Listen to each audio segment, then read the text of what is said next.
Assalamualaikum warahmatullahi wabarakatuh. Kembali lagi bersama saya Kak Bayu di channel pembelajaran BMI. Kemarin kita sudah belajar mengenai pembelajaran 2 ya. Kemarin itu Bandeng Presto ya di pembelajaran 2. Kali ini di pembelajaran 3 ada materi yang menarik dan tidak jauh dari pembelajaran tema 7 di kelas 3 subtema 1. Oke, sebelum kita mulai pembelajaran hari ini, jangan lupa subscribe-nya dulu, atau kalian bisa masuk di grup WA, nanti link saya taruh di deskripsinya atau di kolom komentar video ini ya. Oke, kemarin kita sudah bahas Bandeng Presto olahan, kita membahas hasil teknologi pangan. Nah, sebelum saya membaca bacaan ini, perlu diketahui anak-anak, membaca itu penting. Nah, di setiap slide itu pasti ada seperti ini, bacaan seperti ini. Membaca itu penting. Kenapa?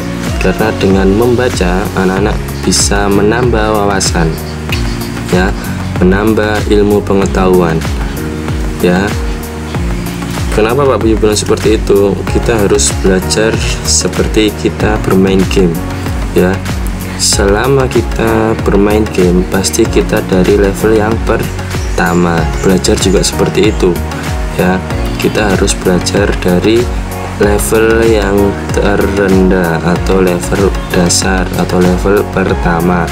Nanti lama-kelamaan yang apa yang kita baca ini sebagai wawasan di masa depan bisa menambah ilmu pada kalian. Makanya di setiap slide videonya Pak Bayu selalu ada kata-kata membaca itu penting.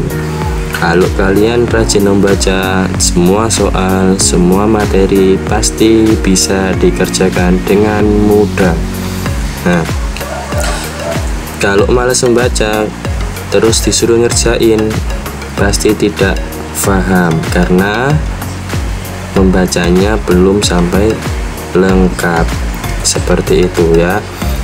Semoga apa yang saya sampaikan ini bermanfaat untuk anak-anak semuanya. Oke, kita masuk di bacaan. Hasil teknologi pangan, manusia butuh makanan terus-menerus. Bahan makanan yang diperlukan berasal dari panen. Panen terjadi pada waktu tertentu saja. Oleh karena itu, dicarilah cara agar makanan dapat bertahan lebih lama. Makanan ya, masuk di paragraf 2, makanan selalu tersedia. Manusia mulai menggunakan teknologi pangan. Teknologi pangan merupakan suatu cara untuk mengelola bahan makanan. Kacang kedelai dapat diolah menjadi tahu, tempe, susu kedelai. Mangga dan stroberi diolah menjadi manisan atau selai ya, manisan dan selai. Kemudian daging bisa diolah menjadi bakso, sosis, dan kornet. Teknologi pangan penting untuk menghasilkan jenis makanan baru. Selanjutnya, makanan olahan tersebut disimpan dalam kaleng atau dalam plastik kedap udara. Kedap udara adalah tidak dapat dimasuki oleh udara. Proses penyimpanan dapat membuat makanan lebih awet. Nah, di sini ada 3 paragraf yang di merah-merah ini fontnya atau tulisannya itu kalimat utamanya ya. Nah, di samping kanan ini ada bakso, bahan dasarnya daging. Nah, kalau dibuat menjadi bakso itu makanan bisa menjadi tahan lama atau menjadi awet beberapa hari atau minggu. Nah, sama seperti sosis ini berbahan dasar daging ayam atau daging sapi ya. Oke, sampai sini paham ya. Intinya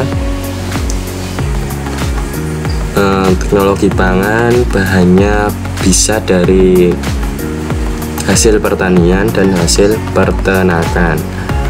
Nah, apa yang kamu makan, kamu harus tahu bahan dasarnya agar kamu akan terus memahami tentang teknologi pangan. Seperti itu.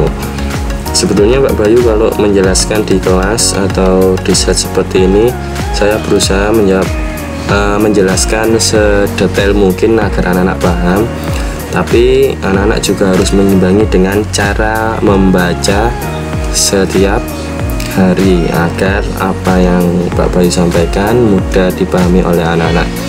Hilangkan rasa malas ya, tetap selalu semangat dalam belajar karena kewajiban seorang siswa itu adalah belajar. Nah, kemarin Pak Bayu sudah menyuruh anak-anak membuat hasil hasil olahan pangan. Misalnya kacang kedelai ini bisa dirubah menjadi tahu, tempe, susu kedelai, daging bisa jadi sosis, bakso, kornet dan sebagainya, dan masih banyak bahan makanan lainnya ya, seperti itu. Nah, di FWDP ini menyanyikan lagu tukang sayur. Nah, masih ingatkah apa arti pola irama kemarin? Ya, pola irama adalah susunan sekelompok bunyi yang muncul berulang-ulang secara teratur dalam sebuah lagu. Nah, di SBDP ini sebetulnya materinya itu hanya satu materi. Kemarin tinggi rendahnya nada itu disebut apa. Sekarang kita membahas tentang pola irama. Sebetulnya satu materi ya. Saya ringkas agar anak-anak lebih mudah memahami dalam melihat pembelajaran ini. Ya, kalau di kelas saya terangkan sesuai dengan apa yang ada di buku. Jadi anak-anak dibuat menyanyi terus. Kalau di YouTube Mbak Bayu tidak bisa menyanyi. Karena apa? Karena nanti bisa melanggar hak cipta ya, seperti itu, diklaim istilahnya baca. Tapi kalau di kelas seperti kemarin kita nyanyi lagu donat ya, tentang judul donat yang sudah saya buatkan videonya, dinyanyikan di dalam kelas. Nah, di slide berikutnya ini kita akan membahas, kita masuk di slide selanjutnya, kita belajar tentang matematika. Nah, di sini ada sebuah kalimat ini mengibaratkan sebuah tempe ya. Tempe yang dibentuk persegi dapat dipotong menjadi bentuk segitiga. Kemarin anak-anak di pembelajaran matematika ini banyak yang masih salah, ada beberapa siswa yang masih tetap salah, padahal Pak Bayu sudah menjelaskan sedetail ini ya, sedetail ini dengan visual gambar yang sangat mudah dipahami. Nah, contoh ini sebuah persegi kemudian dipotong, ini dipotong akan menjadikan sebuah bentuk satuan luas segitiga. Ya, ada berapa di sini? 2 segitiga. Di sini sebelah kanan, anggap aja ini segitiga sebelah kanan, ini anggap aja segitiga sebelah kiri. Kemudian kita potong atau kita pisahkan. Ya, ini intinya awalnya bentuknya seperti ini, kita potong tengahnya terus menghasilkan gambar seperti ini. Kemudian anggap saja ini saya pisahkan di sini. Ya, berarti sisa satu ini. Kemudian satuan luas segitiga itu hanya satu. Nah, kalau 2 satuan segitiga itu sama dengan satuan persegi. Berarti kalau ada 2 segitiga itu sama dengan satuan persegi. Seperti itu ya. Kemarin masih banyak ini dianggap sebuah persegi ya. padahal sudah ada garis potongnya. Dan segitiga ini selalu berpisah nanti pada waktu di soal ya, selalu ada yang sebelah sana segitiganya, ada yang sebelah sini. Kalau ada dua segitiga berarti itu satuan persegi, seperti itu. Ini biar anak-anak lebih mudah memahami ya. Pak Bayu ada soal yang kita bahas kemarin di kelas, juga ada yang masih belum bisa mengerjakan ini ya.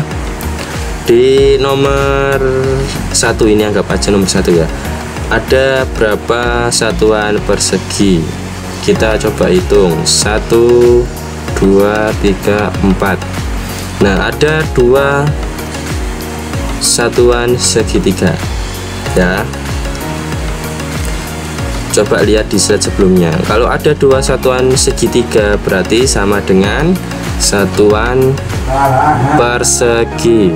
Ya, saya ulang. Jika ada 2 satuan segitiga sama dengan satuan persegi, berarti kalau di soal nomor 1 ini ada 1, 2, 3, 4, 5.